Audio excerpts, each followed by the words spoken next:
Right, ladies and gentlemen, this is the police side of things now. We're going to try and do a balance on this, bring in the electric vehicle side of things and also some bits and pieces on scene management. So we're going to try and blend this in a little bit.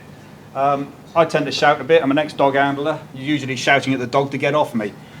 So hopefully you should all be able to hear me at the back. I'm PC Phil Hackford. I'm the forensic vehicle examiner for Wiltshire Police. I've been a police officer for 37 years and I've been a trained forensic vehicle examiner since 2005. So I work with the Forensic Collision Investigation Unit based at Devizes Police Headquarters.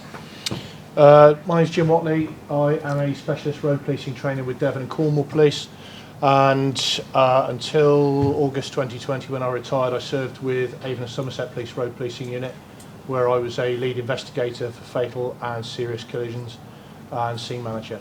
So that's my background and where I'm from. So what we're going to do is we're going to have a little look at the whole subject of scene management. This is a little bit policey, and I know there's a big sort of group of people who are not police in the room, but it might just give you a little bit of a flavour of some of the challenges. And when Phil and I were looking at this actually raises more questions than we found answers to. So if with this little bit of session, if it gets you thinking, then really we've achieved the objective, because I don't know how many actual specific answers we've got for you. So the EV industry, as we've already seen today, has taken off. It's expanding at an incredible speed. The technology is expanding, but I think it's fair to say at the moment our skills are not expanding with it. We need staff that are properly trained, properly equipped, and ultimately experienced, but we haven't got that at the moment. And that is going to have a natural impact on serious collision scenes. Not just the safety of staff and safety of responders generally, no matter which agency you come from, but also it's going to impact on the gathering of evidence and ultimately whether prosecutions are successful or not, where they're required. Phil. Okay, now you've answered a lot of questions earlier on which we're going to be using, but it does show an important thing in that in order to deliver on an even keel, the delivery of the learning that you go through and the learning packages that you receive remains the same and remains as a constant. Once you've got that sorted, the response across the national outlook remains the same. So you won't get some sort of differences across force to force. Police forces do the same thing, and fire and response in different ways. And that is, from my experience, current at the moment. So please, if you're training and you require training, etc., please talk to the IMI so we can start looking at that. It really is very beneficial. Okay. This vehicle is one that I dealt with, and I think perhaps my colleagues at CVR, Cotswold Vehicle Recovery, will recognise this. Anybody see what it is? Well, there's problem number one. It's a Mitsubishi 320 volt PHEV. Now, on initial scene attendance, you wouldn't be able to tell me that. So you'd have to identify it. So we have that identity problem in what we're doing. When we look at the other picture here, just up here, there's an elephant in the room. Airbag not gone off. Now you would expect the airbag to go off because there's a huge amount of damage at the front of the vehicle. And that should have pinged the front end to actually activate the airbag. Now that vehicle may have initiated a response within the airbag system. It may have instigated a safe shutdown of the high voltage system. However, the dash is still live. 12 volt system still connected. But is there anything there potentially which says that the high voltage side has actually shut down?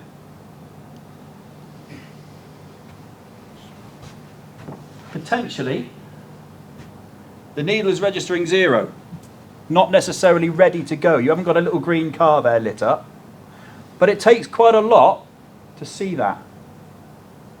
Okay? So these are some of the scene challenges that you're going to have. Now, this vehicle made me throw some teddies out the cot. It was recovered by our colleagues at Cotswold Vehicle Recovery. It wasn't a job that I was looking at. I was in the yard at the time doing another job. And I saw this coming in and recognised that it was live. Now, I'd been trained to handle high voltage systems and electric vehicles, but it very quickly came to realise I didn't know where all that shut-off stuff was. Where's the disconnect? Where's the high voltage disconnect? What did I do? I had nothing. So I refused to handle these vehicles until such time I was given something. And that started the ball rolling. I eventually turned up with a Polish gentleman on the internet wearing a pair of welly boots who actually showed me, bless him, how to do this on his feed on the internet. And he was basically taking the 320 volt battery out of it to throw into the scrap market to go into something else. But bear in mind that 320 volt battery is slung underneath that vehicle, and look at what it's come through. I don't know the damage to the bottom of that vehicle. Okay, so there are many things that you can actually take about from this. So the 12 volt is still actually supplying a power, but in theory, the airbag system should detect an anomaly and should shut down. However, during that process of shutting down, a motor vehicle in a serious collision will go through energy and collision forces up to 20 G. And we see that coming out in the airbag modules that we download. Now, at the point of high voltage connectors withdrawing and moving potentially, at 20 G, things may go wrong. And it is possible. I think at Myra testing, there's about a 99% chance that they all fail safe. There is about a 1% chance in testing that they don't. Rear impacts may not be registered. May not be registered. But there is that registration in the system that when the airbag doesn't go off, an anomaly is registered, and most of the time, the high voltage system should shut down. So there are lots of things to consider and lots of aspects to be aware of. So the safe mode does not mean that the battery no longer has power in it. The battery still has the power. Okay, something to bear in mind. It means that the high voltage system has drained. Okay, it's switched itself off, but the power always remains. If in doubt, find a scene manager. Very important. Scene manager may well be a police officer at the scene. Look for someone with a white hat or something which says lead investigator on it. Go and speak to that individual and discuss your concerns and what you're seeing. Okay? So that handover is incredibly important. Okay. So logically then on this, and to be fair, Emma stole a lot of thunder this morning on this little bit when she talked about, because it's a slide taken from EV Fire Safe. Having a logical approach to recognising and dealing with the vehicles. Obviously you saw this morning. Making sure the vehicle's in park. We all know, those of us who've been to serious collisions on a regular basis know we find vehicles in a variety of different conditions. Just because the vehicle is stopped, because it doesn't appear to be moving and nothing appears to be happening, it doesn't mean that vehicle is safe. Putting that vehicle in park is essential. Please also remember that electric vehicles, our current understanding is that the amount of torque they develop means they'll jump any chocks you put under them. So standing in front or behind an electric vehicle, this is why it's so important not to do that. They can move for any reason at all. Certainly if there's a person still in it, if they are trapped mechanically or medically, you touch the accelerator pedal and that vehicle will definitely move if it has not been rendered movement safe, shall we say. So I would suggest that if I were the scene manager, I'd want that definitely confirmed as in park and also chopped. Yep. The one thing which does sometimes irritate me is that the service disconnect, the high voltage physical service disconnect, is now being discounted. It's being engineered out in favour of those little signal wires. That little pull tag that you see. It's about the size of a matchbox with a red tab on the end. Pull once, pull the second time. Hopefully it sends a signal through. Hopefully the system is not so damaged that it cannot fully isolate itself. Again, remember, chocking the wheels or doing one thing is a part of a series of things that you should be doing. It's purely for your safety, okay? Remember that the high voltage system sits separate from the 12 volt system. Okay, so one may be giving a different signal to the other, and you have to identify that. Just don't rely on one thing alone. Look for other signals. So here I am shamelessly ripping off Martin's product here. He produced an excellent document, mostly for the recovery industry, that I've borrowed with pride, at a system that we are currently teaching road policing officers throughout the southwest of England this way of dealing with and considering an electric vehicle, be it fully electric or PHEV, at the scene of a collision. Safe approach, so putting a police spin on it. Drop the first one in, mate. So, studying the vehicle. We want that 360 of the vehicle. Now, this is something fire colleagues in the room will do naturally because that's what you've been trained to do. We're currently trying to hammer it into the skulls of police officers to actually take the time to do a 360 of the vehicle. With the electric vehicle, we're really pushing that message that this is more important than ever, that they understand to do a 360 of the vehicle. Have a look at the obvious damage. Where is the damage? What's the extent? Is it in the floor pan area, or do we think the floor pan has been affected? Okay.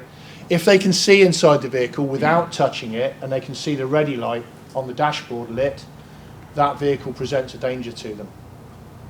Okay, so study is the first one. The second one, to assess. So here they're going to have to produce, in their own minds, a dynamic risk assessment. One of the things we want them to understand is that if they can get hold of the owner, if the owner is still in a compos mentis state, where's the ignition key system for that car? Now, we know that the ignition key is not necessarily a key anymore. It'd be lovely if it was. Some people start and run their cars off their phones. Some people start and run their cars off something that looks like a credit card. The latest I've heard of is someone who had the chip placed in a signet ring, so they can start their car off their signet ring.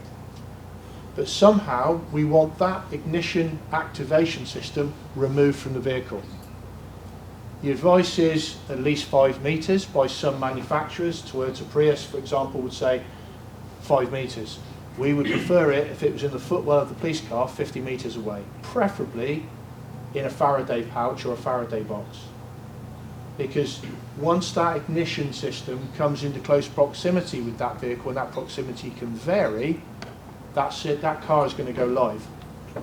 Because it's been programmed with that proximity to think, my owner wishes to use me, I need to get ready. And if that happens, when everyone's grouped around in mid-extrication, we're going to have some problems on a car we previously thought was safe.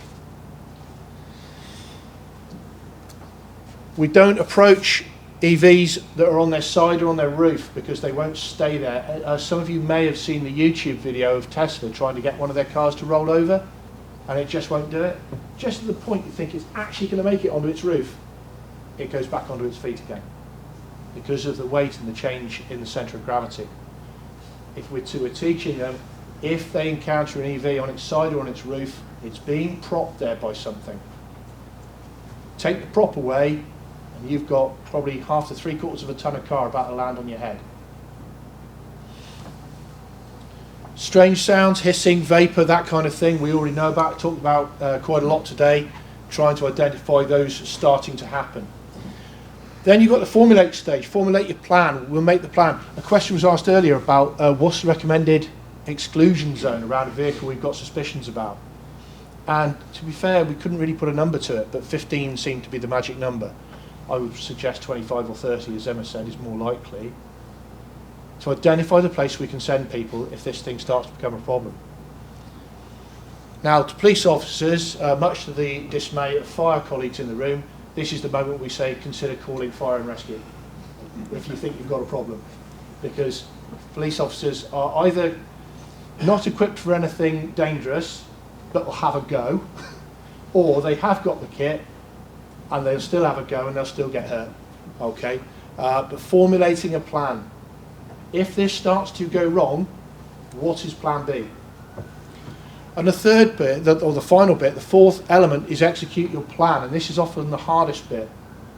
If you have suspicions about the vehicle at your scene, it might be midway through an extrication. It could be the first police officer that arrives having to do an emergency extrication on their own because they can't wait for the backup to turn up. They need to get that person out now. But having the discipline to say, no, this thing now is an immediate risk to my life, I need to back off. That's the hardest part of all of it. But the safe approach, again, shamelessly ripped off from Martin, is the approach that we are currently teaching. So, the critical thing to remember and ask yourself, is the HV system connected to all the rest of the ancillary items within that vehicle? No, it's not. The high voltage system is entirely separate. If you had 300 volts going through your horn, you could sound your horn in Land's End and you'd be heard in Inverness. So the 12 volt system is entirely separate. Okay? It's the 12 volt system that supplies the data, the running of the data within the vehicle. And whilst that 12 volt system is live, it can overwrite in the RAM memory of the ECUs. Okay? And we've had this. There are certain things that we look at when we interrogate a motor vehicle, and there is data which continually overwrites.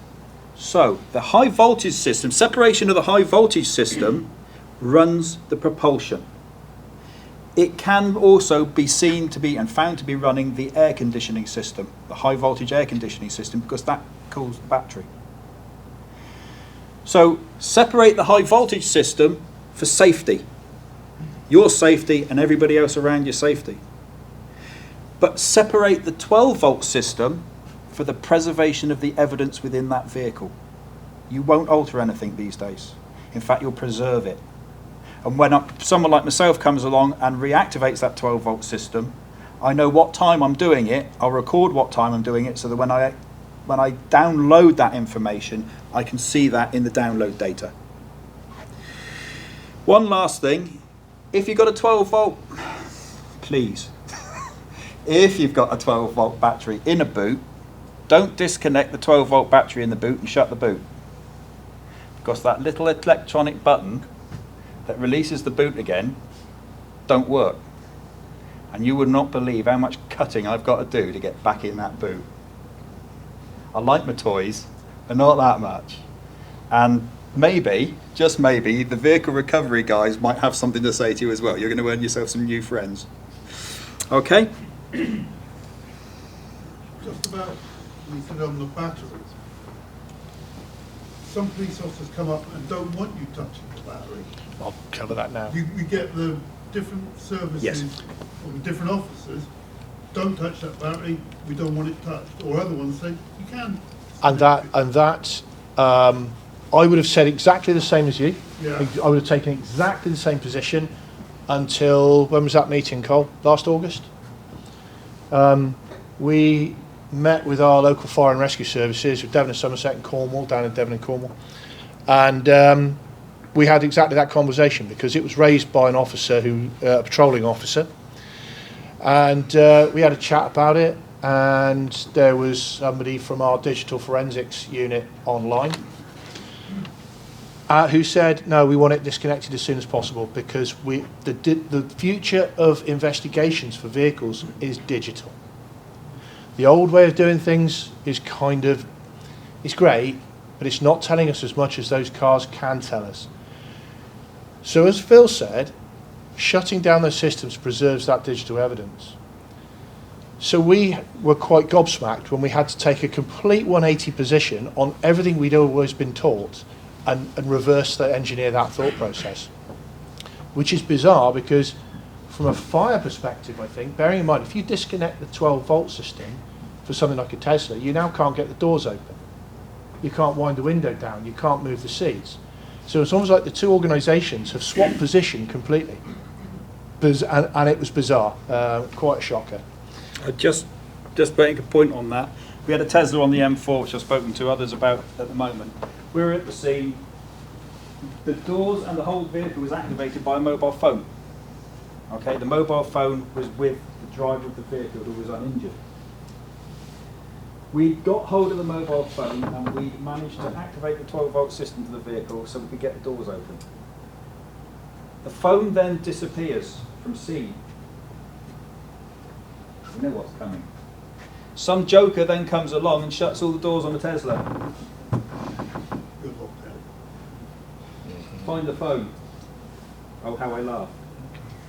So it sounds like, you know, it's a bit of a light-hearted issue, but it causes so many problems, and there is that potential of all the data loss. Incidentally, on the subject of phones,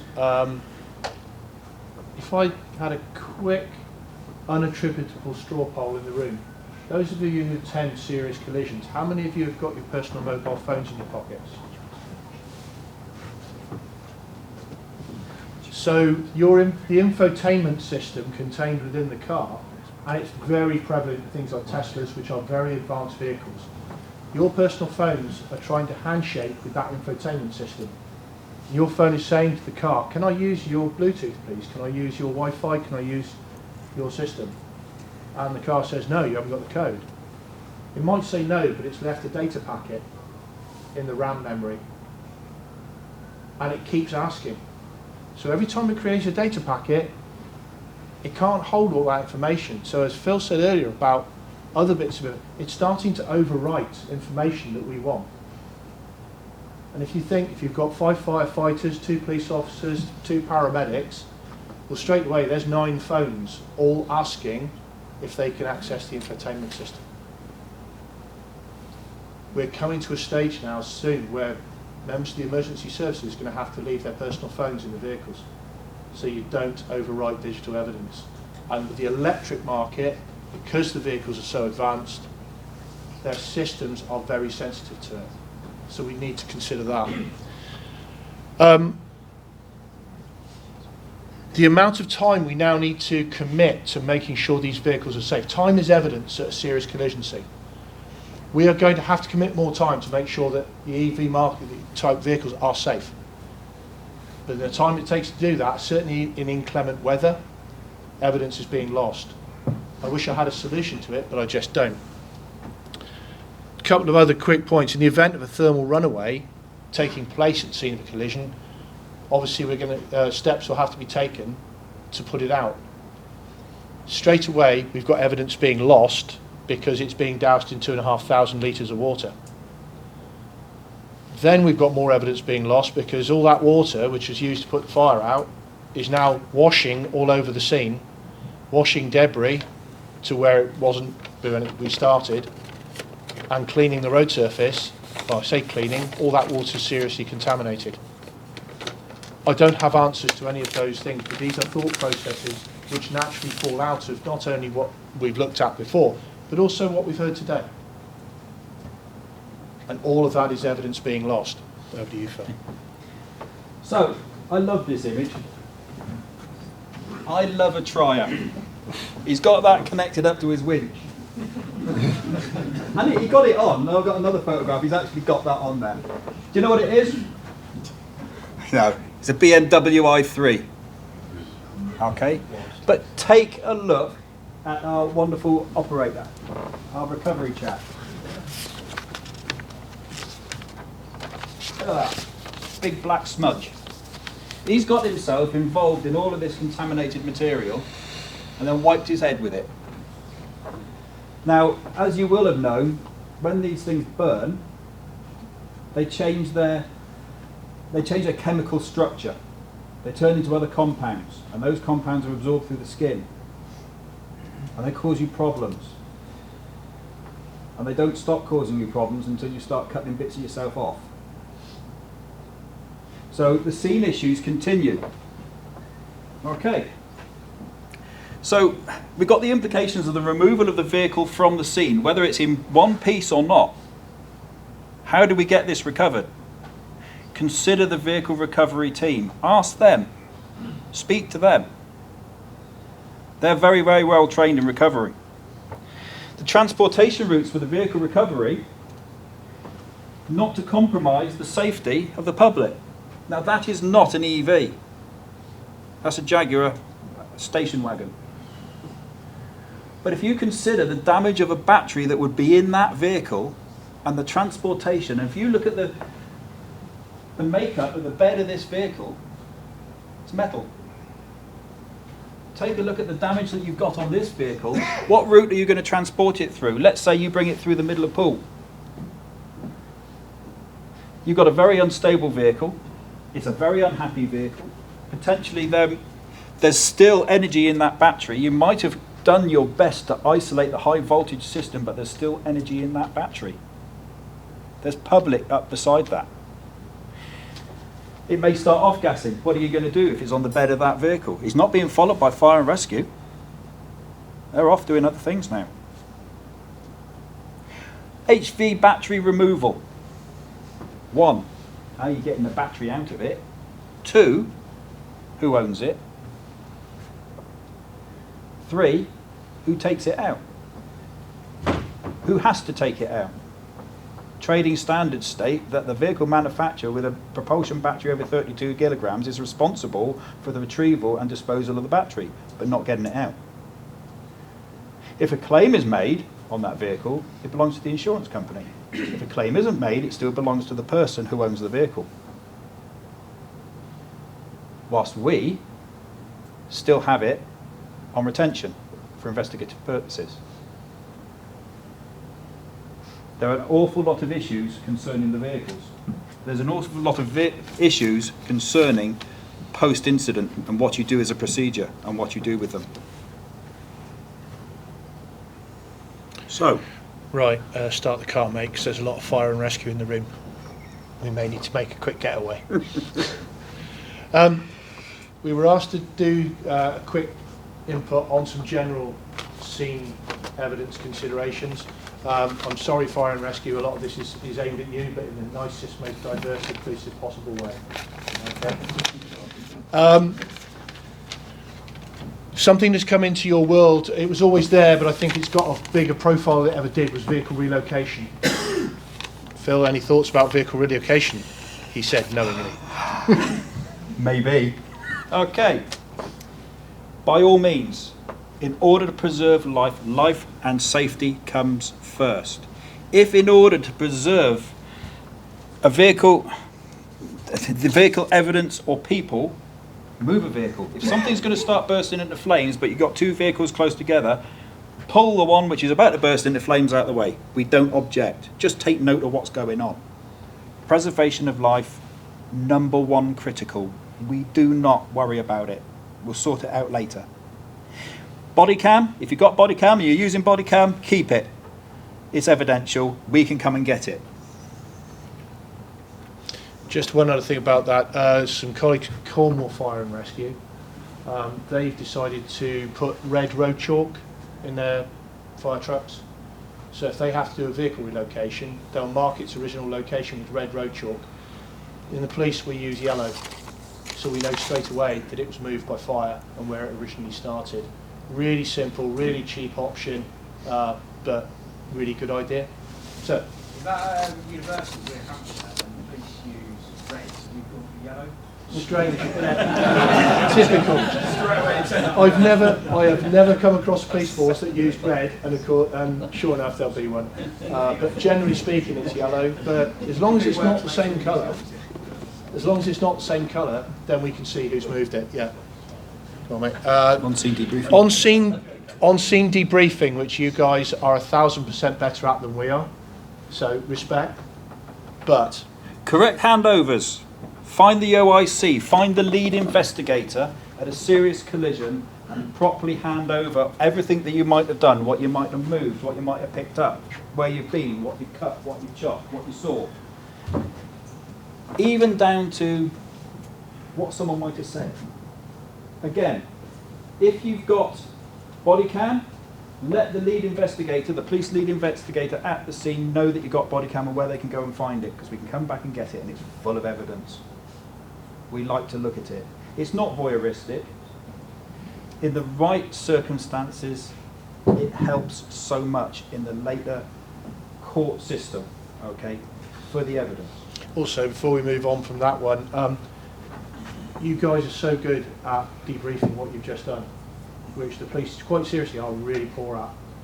But could I ask that when you run your debriefs, you run them away from the scene? Because you're still stood in evidence. And whilst, yeah, there's been a lot of activity in amongst that, all around that, if you can minimise the disruption by doing the debrief away from the scene, that's really, really helpful. Debris locations. The debris, you can see the top right there, you've obviously got an engine block come out of one of the cars. That'll be plotted by the forensic collision investigators. In fact, there's no real debris at a scene that you can't say for sure will need to be plotted by the forensic collision investigators to reconstruct that scene. It's been known for an FCI to be able to calculate the speed of a motorcycle by how far the glove came off the hand of the rider.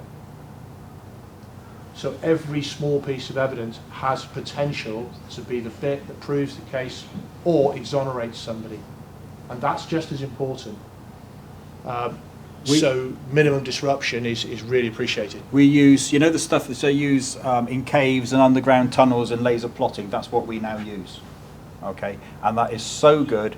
It will read a number plate. The laser plotting system reads a number plate lying on the floor. It'll show you where the cat's eyes are.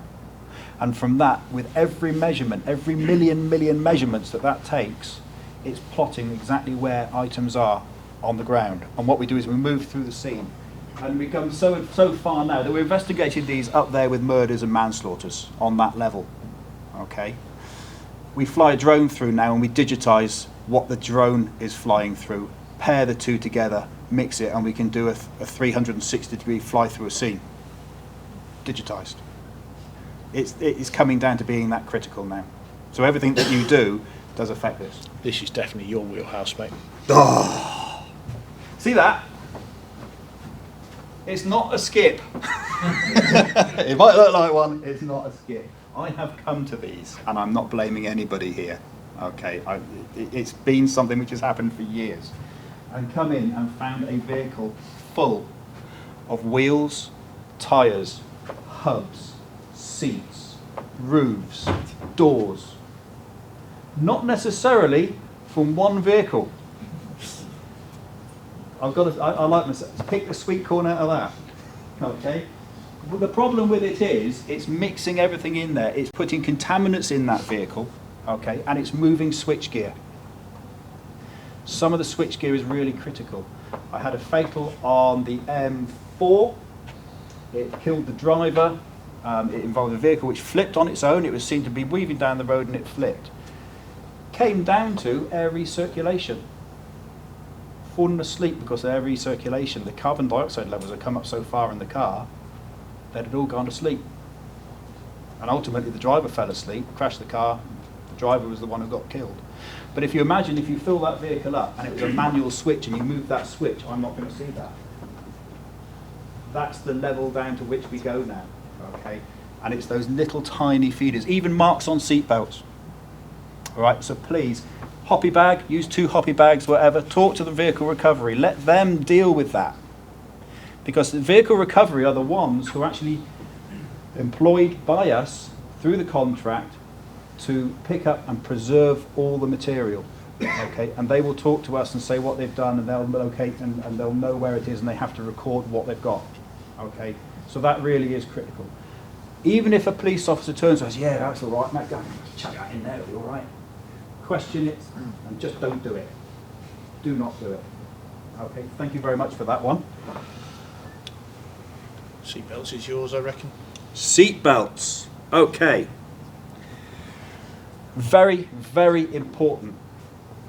I would suggest somewhere in the region of 25% of the jobs that I've recently had have resulted in a serious injury or death due to lack of wearing a seatbelt or wearing it incorrectly. Okay, hugely critical. If you've got to cut it, leave it buckled, because that's got marks on it that I can look at. I will even go to a microscope and look at the marks on the actual metalwork on the buckle to see whether it's been stressed. It's all indicative. It doesn't say at this moment in time that did that, but it is indicative along with other things. So again, body cam, if you're wearing body cam and you're going through something, you've got a casualty, we can capture on that body cam how that seatbelt's being worn. I've got a job at the moment where a lady has passed away. She should not have passed away. The seatbelt shows marks at one point indicative of her wearing the seatbelt. On the other half of the seatbelt, there are no marks on it indicative of her wearing a seatbelt. She's dead. She's come out of the belt. How did she do that? The belt has been cut. So it's gone and retracted and it's all moved. But putting it all back together, I can turn around and say that in my opinion, I believe that the belt was twisted, she had it jammed, she couldn't wear it properly, and what she was doing, she was just putting it over her head and across the middle.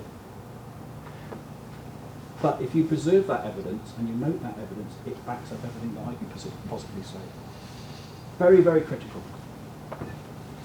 Sorry, just on that question, can I just ask, what is your gold standard then for if we do have to remove the seatbelt? Because there's been talk of pulling it all the way out and then cutting the lasting. Is there a gold standard? No, a lot of the time you'll probably find it's actually wedged and jammed anyway, because the recoil system and the way they work is they fire ball bearings into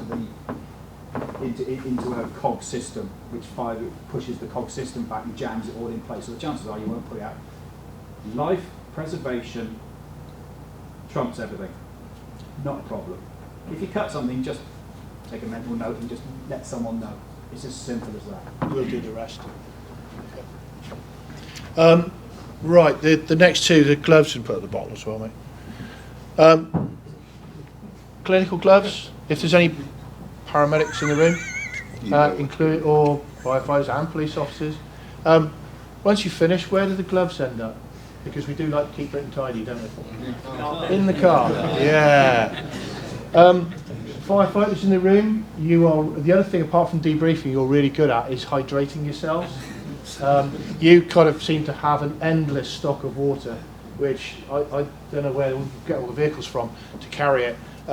Police officers will have one bottle of water between 12 of us, and like one bottle, 12 straws. Where the bottles are empty, where do the bottles end up? Keep it and tidy in the car. You've now just added your DNA to a potential homicide scene. And that's how we know there's 19 people in that car. Yeah. So at some point we're going to have to come around potentially if there's a forensic strategy required to be put in place to identify who the driver was, if that is in question, we may now need to come to your place of work and start getting DNA samples from everybody so we can run them through the system and make sure that we can remove anyone who was emergency service to try and then narrow down who the driver was. So it's really important with the increasingly forensic nature of serious collision investigation that we minimise that contamination as much as we possibly can. Okay. Okay. Done. Done. Very, very quickly, any questions? Because I've been told to wind up. Yeah. And get off. Obviously, you've got to go on about kind of keeping nose and body cam and everything like that. Something we don't carry in my service, body cams at the minute. Because we've got CCTV. It's potted, I think. What we do is contemporaneous notes. However, not all of us do it because it's kind of like on a piece of paper. But when it's wet and raining, do you guys? What do you guys? Just tell us what you did. Just get the crew manager or the watch manager to speak to the scene manager or the lead investigator and say, this is what we did. Okay. Yeah. Just something I was going to share with you, something we picked up on a course we did last year that probably like most of the fire services in the room, if we've been unfortunately to a fatal incident, more often than not, if the casualty is left in situ, we're asked to leave the scene, come back 6-8 hours later for the extrication. The course we went on, the question was raised, if it's a heavily damaged EV, is that a sensible idea of letting the truck go back? You know, would it be good practice from all the fire commanders in the room that actually we leave the fire appliance on scene, because if it did go into thermal runaway, you've lost all your evidence. It was just something that, yeah, struck in my mind after we did that course, that From actually our point of view, that would be the ideal scenario, because then also health and safety point of view, for everyone on scene, that's the perfect solution. Yeah. But in practical terms, I'm fairly sure there would be some chief fire officers who would say, I'm not leaving a resource like that sitting there for what they would say was no good reason. And I'm sure that would change from service to service. It's only surmising. At the end of the day, I'm a copper, not a firefighter. Well, I was a copper. That would be ideal from our point of view, but I acknowledge the fact it probably won't always be achievable. Can I just, Martin, your paper, you told me earlier on the exact place it can be found. Yeah, you just go to the gov.uk website, and in the search box at the top, type in electric vehicle recovery. You will get the 20-page document that I wrote for electric vehicle recovery. And there's like, tip sheets and things like that that you can use on the sequence to assess the safety hazard of the vehicle. But it's a very comprehensive document. Unfortunately, most people don't know. It took me 20 minutes, not knowing exactly where to find it, took me 20 minutes to find it. I'm a bit of a Luddite, but it took me 20 minutes, and it is a really good document, really good. Okay? Yes, one more. Cutting the seat belts, is there anything in cutting it horizontally or at an No, it doesn't matter how you cut it, we'll do the rest. It's fine. Yeah. It might actually be easier if you cut it at an angle, because then there's only one way it can go back together. If you cut it at 90 degrees, there's two ways it can potentially go back together, unless I'm really, really clever and start matching up the fibres. But if you cut it at an angle, there's only one way it can go back together, really. Nice, I like that. That's why you were a vehicle examiner. Well, Thank you very much indeed. that was a good question.